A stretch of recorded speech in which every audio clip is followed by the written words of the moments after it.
But if you ask me, what's a miss that shows that I'm doing the right thing, a miss that I don't get upset about, it's like, okay, well, that's in the budget. At least I'm trying to do the right thing. If I miss a volley in the net, I'm okay with it. If I miss a volley, 30 feet long, that means I was late. I might have overswung. I tried to do too much. That's a problem. That's not a good habit. And I don't think Ryan missed a volley long all weekend. He was, he missed a couple in the net, sure, but everything was super compact, super in front, and very loose. And also, the more in front you are with your volley, right, the smaller your swing is.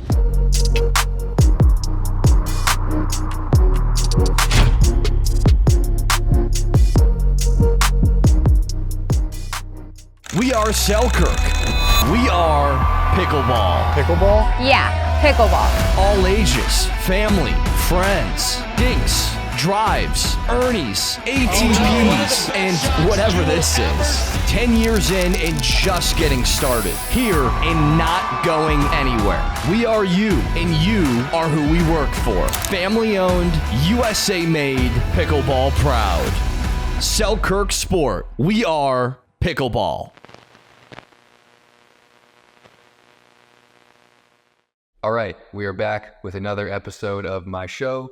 So this weekend we just had a Major League Pickleball in Miami, which is sort of like my home tournament. We had a ton of fun with it.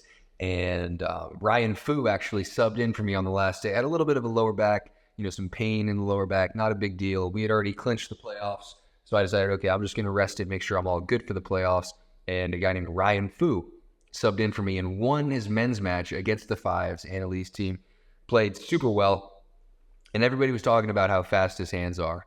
And he has some of the fastest hands in the game, in the world, Ryan Fu does. And he's only, he's a newer player. He's on the rise. Check him out on Instagram, by the way, Ryan Fu PB. He's going to be a complete star. I mean, playing at an elite level. And everybody wants to know, how do you get as fast of hands as Ryan Fu? And there's a few different things that Ryan does so well that I think we can all kind of copy. I think it's always super important to copy the pros. And a couple quick things here are, Ryan is about as loose with his arm as he could possibly be on his volleys. We always talk about that. And he is just like loosey-goosey as possible. And that's one of the things that I think makes his hands so fast, because it's, you can't stress this enough in pickleball. You do not know where the ball is going, right? When you're volleying the ball in tennis, you have a ton of time to just hit a forehand volley like this and a backhand volley like this. You'll see players prepare here and then they hit it because they've got all the time in the world. In tennis, you're not really trying to optimize for your reaction time, because generally when you hit a volley, you know whether it's going to be a backhand or a forehand. And in pickleball, you have no idea whether you're going to be hitting a backhand or a forehand on your volley most of the time. So you want to be as loose as possible when you're in this position, because the looser you are here, the more quickly you can move from left to right. So the tighter you are, the more stiff you are, the harder it is to switch.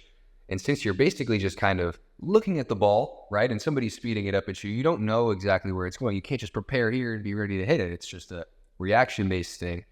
The way to have your hand move as quickly as it possibly can and just get to the spot it needs to go is basically, you're just looking at the ball and you're relaxed and you look at it as quickly, as early as you can off the paddle of your opponent, and then your hand will just go there. It's like catching, If somebody throws the ball to you fast, you don't think, catch up here by my right shoulder, and then do it. You just do it. And that's kind of how it is. You don't have time to think. So Ryan told me that when he's volleying, he's just completely blank of mind, empty of mind. He's just a blank slate, and he's as loose as possible, and he lets his hand and his paddle do the work. And I'm the exact same way. And I think if you look at the players that have the fastest hands, I would imagine they're all pretty similar in that regard. They're not overthinking it. The last thing you want to be doing is thinking when you're trying to, anticipate a speed up. And really, it's just it's an instinct thing. It's just, you're there, you're in the moment, you're present, and you're not thinking. And that's the way to do it. I don't think there's another way to really do it. You can't predict where the ball is going to go. The other thing Ryan does super well is, and people were talking about this too. I mean, he is volleying the ball very much out in front. He's all the way out here with his counters and his volleys. And since he's volleying the ball out in front so far, he's almost never, ever missing the ball long, deep, that is, with his volleys. And they're never really going up. They're all going down. And one thing you'll want to consider here is, the more in front that you actually make contact with that ball, the smaller your swing is, and the more likely it is to go down. because of the angle of a paddle. If you're here, close to your body, it's more likely to go up. If you're more in front like this, right, the more likely it is to go down. You don't even really have to try to volley the ball down that much. If you're just trying to contact the ball as in front as possible, it will go down. And it is much better to miss a volley in the net than it is to miss it long, in my opinion, because that at least shows you're trying to do the right thing. Of course, you're going to miss some volleys. That's just how it works. Ben Johns misses volleys. But if you ask me, what's a miss that shows that I'm doing the right thing, a miss that I don't get upset about, it's like, okay, well, that's in the budget. At least I'm trying to do the right thing. If I miss a volley in the net, I'm okay with it. If I miss a volley, 30 feet long, that means I was late. I might have overswung. I tried to do too much. That's a problem. That's not a good habit. And I don't think Ryan missed a volley long all weekend. He missed a couple in the net, sure, but everything was super compact, super in front, and very loose. And also, the more in front you are with your volley, right, the smaller your swing is. Can't stress this enough. If you're back here and you try to volley here, that's a bigger swing than if you're just right in front. Swing is smaller. The smaller the swing, right, the less that is actually happening. That's two things there. That means that your hands will literally be faster because the swing is smaller, so there's less distance to travel. There's less things that actually have to happen. And also, since the swing is smaller, there are less things that can go wrong throughout the entirety of that swing. So since there are less things that can go wrong, you can imagine you'll probably be more consistent. You could think about it this way. What would be a more consistent basketball shooting motion? One that is like from all the way down here and here, or just how they teach it, right? The smaller the motion, generally, the more consistent it is because the less things are, the less moving parts and moving pieces. So that's another reason why Ryan was volleying so well. And it was a big deal. Everybody was talking about how well Ryan was volleying the ball and how much, I guess I would say also they were talking about how much power he had on his volleys. And that's another thing to think about here. So Ryan, he was volleying with a ton of power. And that's not necessarily what we're trying to get here. And I asked Ryan, I'm like, are you trying to hit these volleys so hard? He's like, no. All right, so guys, James Ignatowich here. I'm here to tell you about Selkirk's newest creation, the Vanguard Pro. It's got vibration absorption, thermoform. It's got 4 layers of 12K raw carbon, and I've tried it. It's an awesome paddle. Selkirk's always coming out with the best new stuff, and I've always tried every single new paddle that they've come out with. That's just because I'm addicted to trying new stuff, and Selkirk's always, surprising me with new great paddles. So if you're anything like me, or if you just want to use a great paddle that's got great vibration absorption, extra power, it had great spin and great control. Felt like it had pretty much everything I wanted. Make sure to try it. Vanguard Pro, awesome paddle. Give it a shot.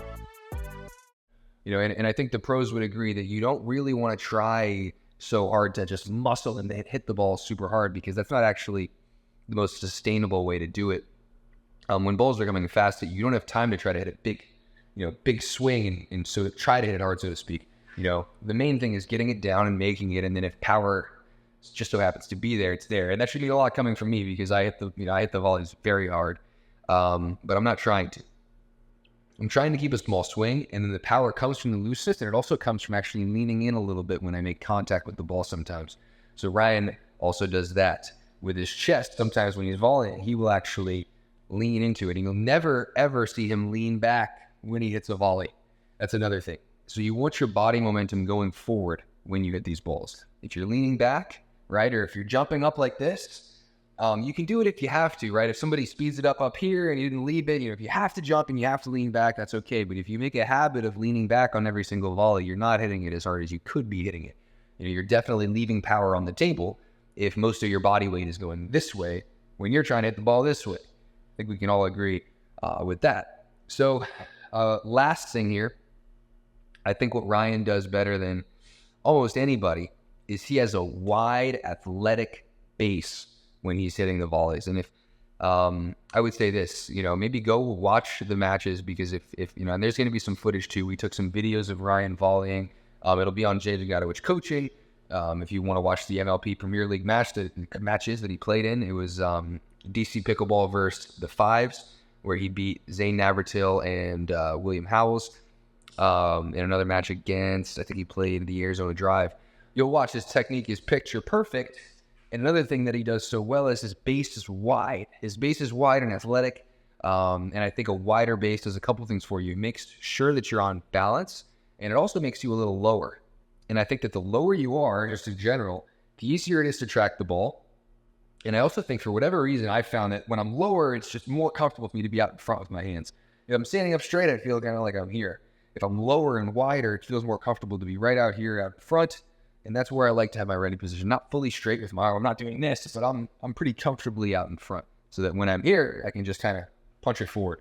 So having a wide base is super important. If you're standing up straight, the other issue with that is it's not the initial counter, but it's the follow-up and then the follow-up to that counter. As the hands battle continues, if your feet are this close to each other, you're going to be swaying like this because you can be sure that the ball is not going to come directly in, right to your chest every single time, right? Let's say you're standing up straight, you're ready for a kind of speed up to the chest, and that's okay. But then the next one is, a firefight is called a firefight for a reason. It's just it's everything's all over the place. It's not a structured dinking rally. You don't know where the next ball is going to go. You're kind of just ready and then anticipating it.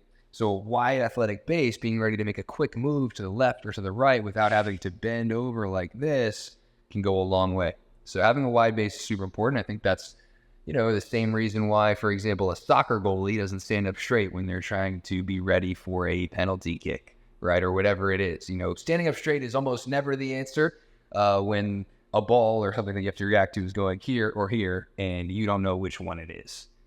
So I hope that could help. I hope that makes sense. Maybe if you ever played basketball, you would also know that when you're defending somebody, on the perimeter, you're not just standing up straight. You have a wide athletic base, and I don't think that a firefight in pickleball is any different from that.